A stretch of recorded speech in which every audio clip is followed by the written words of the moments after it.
Anna, good morning and thank you for joining us. Right, this is our top story at this hour. Cosatu is holding a meeting of its special Central Executive Committee later. Likely to top the agenda is the fate of General Secretary Zwelinzima Vavi. He is boycotting the Federation's committee meeting for a second time. Our reporter Xoli Mgambi is outside Cosatu House. Let's go live to him now. Good morning to you, Xoli. Many are reading Vavi's non-attendance at this conference as a dare to Cosatu to fire him. That's right, Joanne, and I don't think his opponents here at Cosatu House will see it any different. I suppose the press conference yesterday almost essentially alluded to what Zwelinzima Vavi would do, or the stance that he would take, because if you listened to what he had to say yesterday and you also saw some of the actions such as those of the presence of NUMSA members inside Cosatu House, you'll know that NUMSA is expelled from Cosatu, and so its members' presence inside Cosatu House was one of those defiant actions. And so Zwelinzima Vavi again boycotting the Central Executive Committee meeting, as he did earlier this month on the 2nd and 4th of March. That, I think, presents a very, very huge challenge, and it's almost a dare, as you say, to his opponents, as to Mudlamini and others, that, well, they should fire him, because he did say explicitly so, Joanne, that if his non-attendance here today basically presents Cosatu leaders with a pretext to fire him, he says, so be it. And happening alongside all of this are NUMSA's efforts at establishing its own trade union federation. Would Cosatu be so keen to boot Vavi, knowing he'd probably immediately have somewhere to go? I think, Joanne, this is what is going to be quite interesting to watch, because the indications are that, well, from those that we speak to off the record, of course, is that the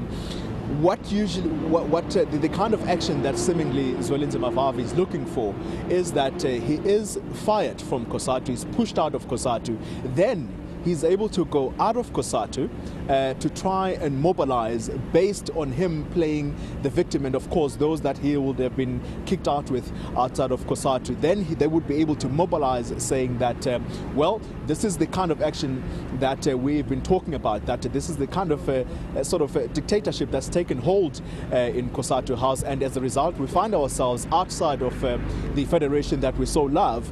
But what other option do we have except to mobilize ourselves, therefore, and try and see if we can form an independent federation? You've heard, Joanne, I think last year already, that there was talk that you know, there are those within Cosatu, there is a particular faction within Cosatu that is perhaps looking at trying to engage independent federations such as NACTU, such as FEDUSA, to see if they can come on board and have a so-called workers' summit. And that workers' summit, hopefully for them, would culminate into a new federation being formed, and perhaps being led by people like Zwelinzima Vavi, should, of course, they leave Cosatu. So I think that talk perhaps is still looming very large, and any action that may be taken against Zwelinzima Vavi at Cosatu House today may possibly see that particular formation of a new federation, if of course these plans are anything to go by, and if indeed they become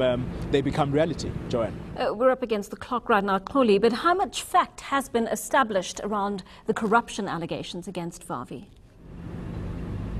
Well, Joanne, Zwelinzima Vavi is clear that his hands are clean. He put up his hands yesterday, as we did see the former police commissioner, Jackie Slebi, saying his hands are clean. If anything, he says that those that actually commissioned this report into the investigations and scrutiny around him, he wonders whether their hands would be clean. So Zwelinzima Vavi very clear that as far as allegations of one administration against him, as far as the purchase and sale of Cosatu buildings, he is clean as far as that is concerned. Let's not forget about Cosatu's financial woes since it kicked NUMSA out. Can the federation continue to survive with each month pushing it further into the red, Xoli?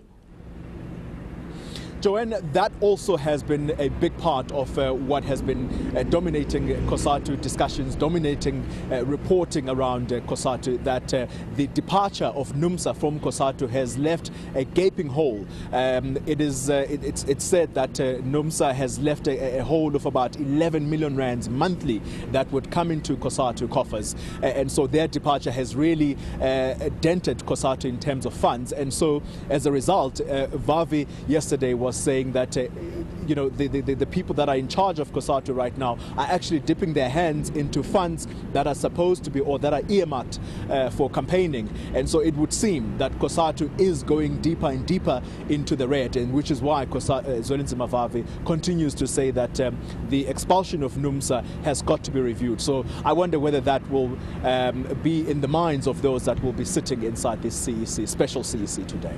Our reporter Gwalium Gambi outside Cosatu House, of course, will keep you updated on that story as it develops over the course of the morning.